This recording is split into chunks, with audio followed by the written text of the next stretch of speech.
लोग गर्मियों की छुट्टियों में मसूरी और नैनीताल घूमने जाते हैं, लेकिन इस बार हमने दोस्तों के साथ ऐसी जगह चुनी जहां न भीड़ है और न ही पर्यटकों की भागदौड़। फिर भी यहाँ की हरियाली, शांति और प्राकृतिक सुंदरता किसी भी बड़े हिल स्टेशन से कम नहीं है। दोस्तों, हम बात कर रहे हैं पौड़ी गढ़वाल के छोटे से गांव केसरपुर की। तो चलिए अब शुरू करते हैं आज का सफर। कोटद्वार से केसरपुर की ओर बढ़ते हुए रास्ते में हमें कई खूबसूरत और ऐतिहासिक पड़ाव मिलेंगे। अभी हम पौड़ी गढ़वाल के ऐतिहासिक कस्बे दुगड्डा से गुजर रहे हैं। इसे गढ़वाल का प्रवेश द्वार भी कहा जाता है। ब्रिटिश काल में यह एक प्रमुख व्यापारिक मंडी हुआ करती थी। दुगड्डा अपने प्राचीन दुर्गा देवी मंदिर, खो नदी और चारों ओर फैली प्राकृतिक सुंदरता के लिए भी प्रसिद्ध है। यहीं से प्रसिद्ध लैंसडाउन का रास्ता भी जाता है, जहां प्रसिद्ध आर्मी छावनी भी है। अगर आप कोटद्वार से सतपुली, पौड़ी या लैंसडाउन की ओर यात्रा कर रहे हैं, तो दुगड्डा आपके सफर का एक महत्वपूर्ण और खूबसूरत पड़ाव है। गुमखाल से थोड़ा पहले घने चीड़ के जंगलों के बीच स्थित यह खूबसूरत व्यू पॉइंट यात्रियों का पसंदीदा पड़ाव है। यहाँ लगभग हर आने वाला पर्यटक कुछ पल रुककर हिमालय की मनमोहक पर्वत श्रृंखलाओं और प्राकृतिक सौंदर्य के बीच यादगार तस्वीरें खिंचवाना नहीं भूलता। अब हम गुमखाल पहुंचे हैं, जो पौड़ी गढ़वाल का एक खूबसूरत पड़ाव है।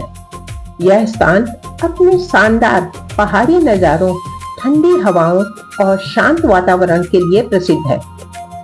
यहाँ से भी एक रास्ता लैंसडाउन के लिए जाता है।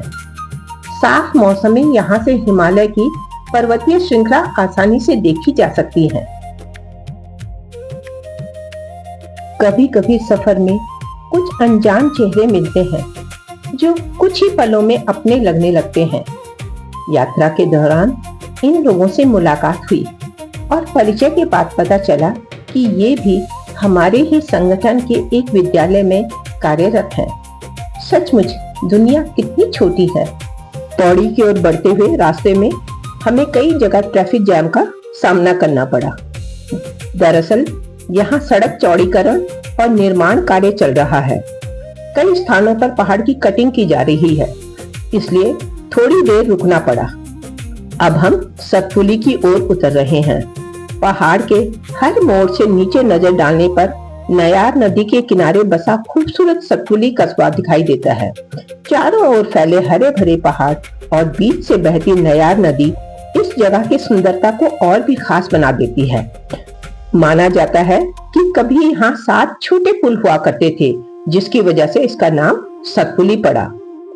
वर्ष 1951 में नयार नदी में आई भीषण बाढ़ ने पुराने सतपुली को भारी नुकसान पहुंचाया था। नयार नदी पर सतपुली लेक परियोजना विकसित की जा रही है। इसके पूरा होने के बाद यहाँ बोटिंग जैसी पर्यटन गतिविधियों को बढ़ावा मिलने की उम्मीद है। सतपुली से केशवपुर तक का 12 किलोमीटर का सफर इतना खूबसूरत और प्रकृति की अद्भुत छटा से भरपूर था कि कब केशवपुर आ गया इसका एहसास ही नहीं हुआ। इस बार हमारे यहाँ आने का उद्देश्य घूमना फिरना नहीं था, बल्कि अपने एक प्रिय मित्र से मिलना था, जो जीवन के एक बेहद कठिन दौर से गुजर रही है। ऐसे समय में हमारा साथ शायद उनके लिए छोटा सा सहारा रहा हो, लेकिन सच कहें तो यहाँ से लौटते वक्त हम अपने साथ कहीं ज्यादा लेकर जा रहे हैं हिम्मत, सकारात्मक सोच, जीने का जज्बा और ऐसा अपनापन जिसे शब्दों में बयां करना आसान नहीं है। हम उनकी निजी जिंदगी का सम्मान करते हुए उस बारे में विस्तार से बात नहीं करेंगे। बस इतना जरूर कहना चाहेंगे कि कुछ लोग अपनी मुस्कान और हौसलों से यह सिखा जाते हैं कि परिस्थितियां चाहे कितनी भी कठिन क्यों न हो, जिंदगी को प्यार से जीना कभी नहीं छोड़ना चाहिए। उन्हें हमारा दिल से नमन है। कुछ दर्द शब्दों में नहीं उतरते, कुछ कहानियां सुनाई नहीं जाती, कुछ किस्से अधूरे रह जाते हैं, पर कुछ चेहरे हंसकर सारा दर्द बयां कर जाते हैं। दोस्तों, हमारा केशवपुर आने का मकसद तो पूरा हो गया, लेकिन आपको यहाँ की खूबसूरत वादियों और मनमोहक नज़ारों से रूबरू करवाना अभी बाकी है। तो चलिए निकलते हैं केशवपुर की गलियों, पगडंडियों और सड़कों पर और देखते हैं इस प्यारे से पहाड़ी गांव की कुछ खूबसूरत झलकियां। अंत में हमें जरूर बताइएगा कि केशवपुर की कौन सी जगह या नज़ारा आपको सबसे ज्यादा पसंद आया। यहाँ के खुले मैदानों में बेफिक्र घूमते ये घोड़े मानो प्रकृति की गोद में अपना जीवन जी रहे हों। चारों तरफ हरियाली और पहाड़ों की शांत वादियां इस दृश्य को और भी मनमोहक बना देती है। गांव की पहचान सिर्फ उसके घरों से नहीं, बल्कि उसके जीवंत माहौल से भी होती है। यहाँ खुली हवा में घूमती ये बकरियां ग्रामीण जीवन की सादगी और आत्मनिर्भरता की खूबसूरत तस्वीर पेश करती है।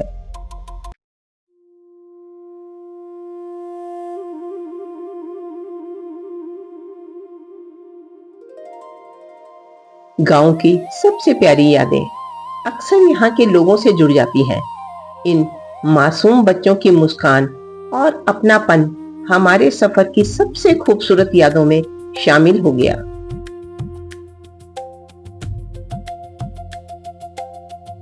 देखिए, धरती के सीने से फूटता यह निर्मल जल, पहाड़ों की गोद से निकलने वाला यह ठंडा और मीठा पानी यहाँ के लोगों के जीवन का अहम हिस्सा है। इसकी कल कल की आवाज मन को एक अलग ही सुकून देती है। यात्रा केवल जगहों को देखने का नाम नहीं है, बल्कि वहाँ के लोगों को समझने और उनकी जीवन शैली को करीब से महसूस करने का भी अवसर देती है। स्थानीय लोगों से हुई यह छोटी सी बातचीत हमें इस क्षेत्र की संस्कृति के और करीब ले आई है।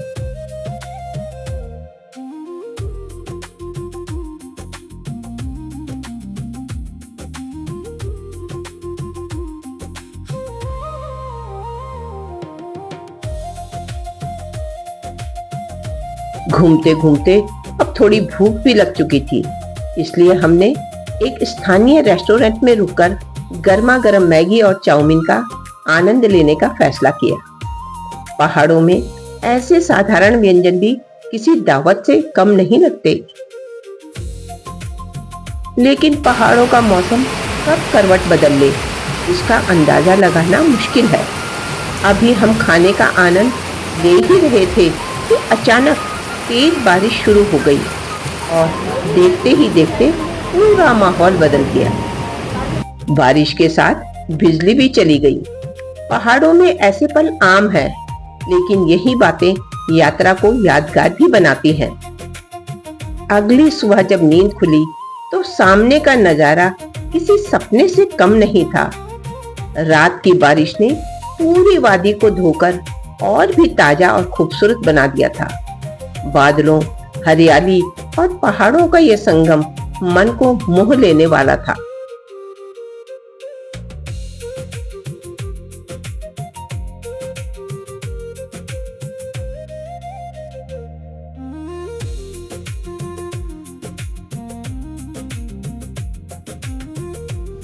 अब हमारा अगला पड़ाव था मां ज्वालपा के पावन धाम की ओर।